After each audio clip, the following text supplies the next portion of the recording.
Hello friends, आज मैं economics का सब्जेक्ट मैटर डिस्कस करती हूँ। इकोनॉमिक्स के सब्जेक्ट मैटर को दो भाग में डिवाइड किया गया है। पहला हो गया माइक्रो इकोनॉमिक्स और दूसरा हो गया मैक्रो इकोनॉमिक्स।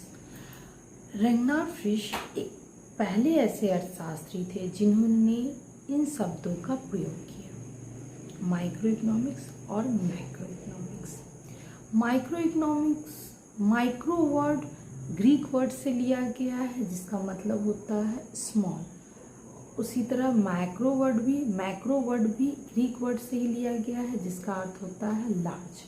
तो आज मैं आपको माइक्रो इकोनॉमिक्स डिस्कस करती हूँ। माइक्रो इकोनॉमिक्स एक व्यक्ति अर्थशास्त्र का सबसे सूक्ष्म पार्ट, एक व्यक्ति, एक वस्तु, एक फॉर्म, एक उत्पादन के साधन किस प्रकार अर्थव्यवस्था में कार्य करते हैं और किस प्रकार एक दूसरे के बीच में संतुलन स्थापित करते हैं, इसका अध्ययन हम लोग अर्थशास्त्र के अंतर्गत पढ़ते हैं, माइक्रो इकोनॉमिक्स के अंतर्गत।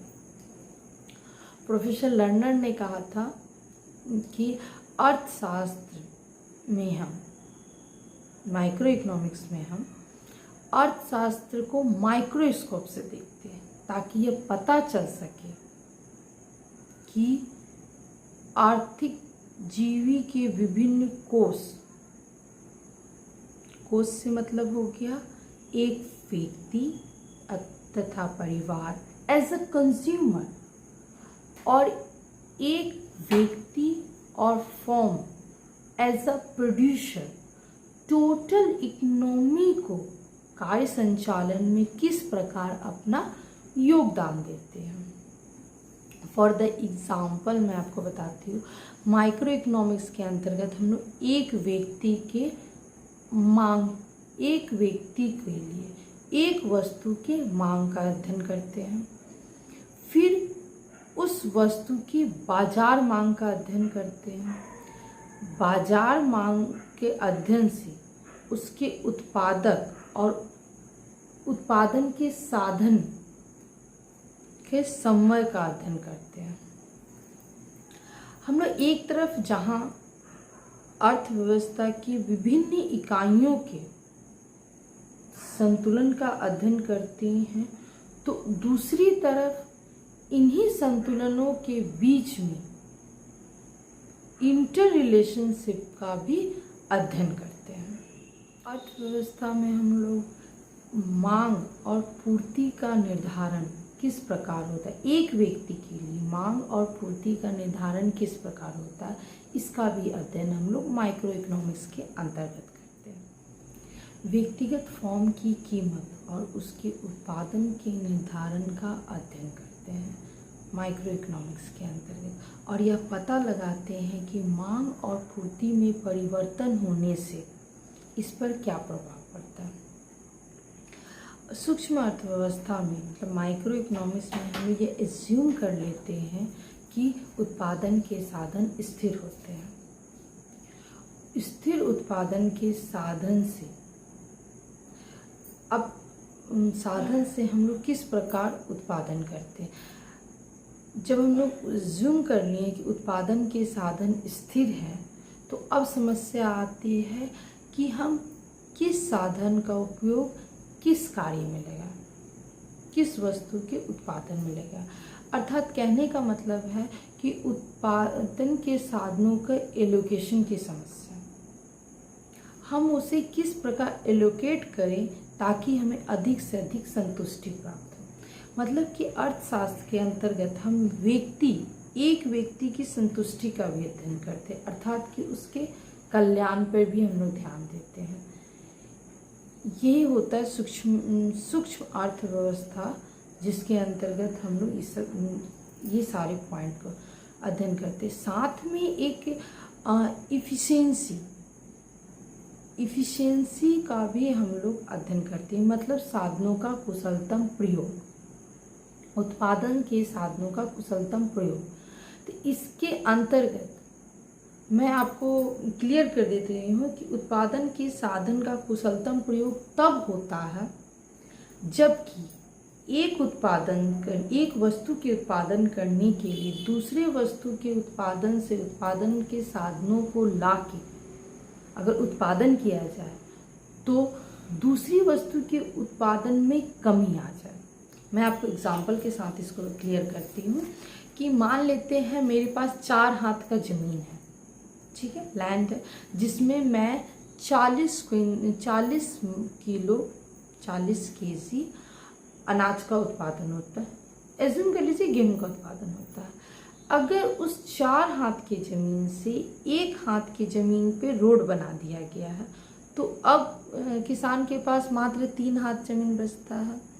तो 3 हाथ ज़मीन में अब वो कितना उत्पादन करेगा? मात्र 30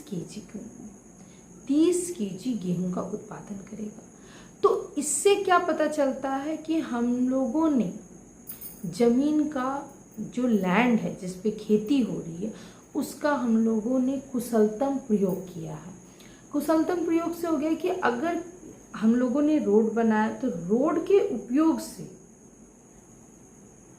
जमीन को उत्पादन कार्य से निकाल के, मतलब गेहूं के उत्पादन कार्य से निकाल के रोड में उपयोग किया है। तो ऐसा करने से गेहूं के उत्पादन में कमी आ गई। इसका मतलब क्या हुआ कि हम लोग ने भूमि का कुशलतम प्रयोग किया है। यही होता है उत्पादन के साधनों का कुशलतम प्रयोग। आपको मैंने लास्ट वीडियो में डिस्कस किया था कि इकोनॉमिक्स में 6 समस्याएं होती है। 6 समस्या में से 4 समस्याओं का अध्ययन हम लोग माइक्रो इकोनॉमिक्स के अंतर्गत करते हैं।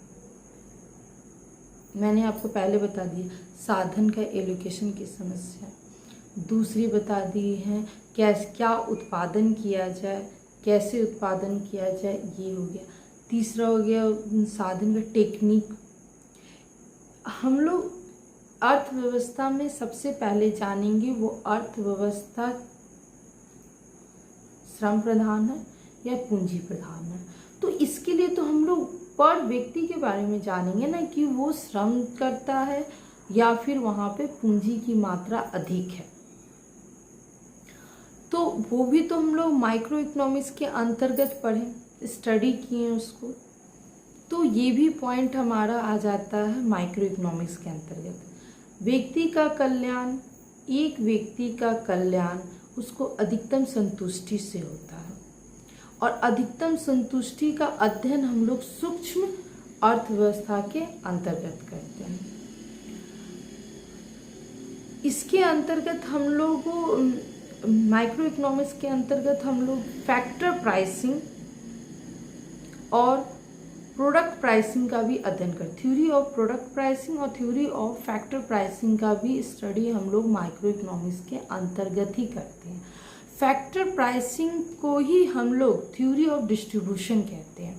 मैंने लास्ट वीडियो में आपसे डिस्कस किया था कि हम लोग कैसे निर्धारण करेंगे कि उत्पादन के कार्य में जो लैंड, लेबर, कैपिटल और इंटरप्रेन्योर लगे हैं तो उनका हम लोग किस प्रकार उन राष्ट्रीय आय से उनका हिस्सा प्रदान करेंगे।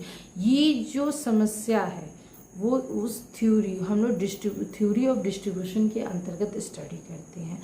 और ये किसके अंतर्गत आता है? ये आता है माइक्रो इकोनॉमिक्स के अंतर्गत। माइक्रो इकोनॉमिक्स के अंतर्गत ही हम थ्योरी ऑफ डिस्ट्रीब्यूशन पढ़ेंगे। थ्योरी ऑफ डिस्ट्रीब्यूशन कहने का मतलब हो गया कि अर्थव्यवस्था में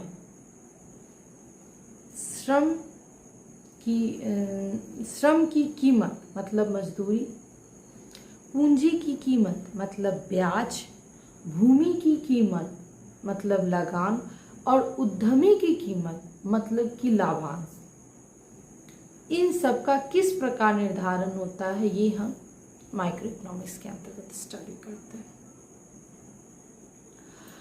माइक्रो इकोनॉमिक्स के अंतर्गत हम लोग लोक व्यय, कर का भार, इन सारी थ्योरीज इसके अंतर्गत आते हैं।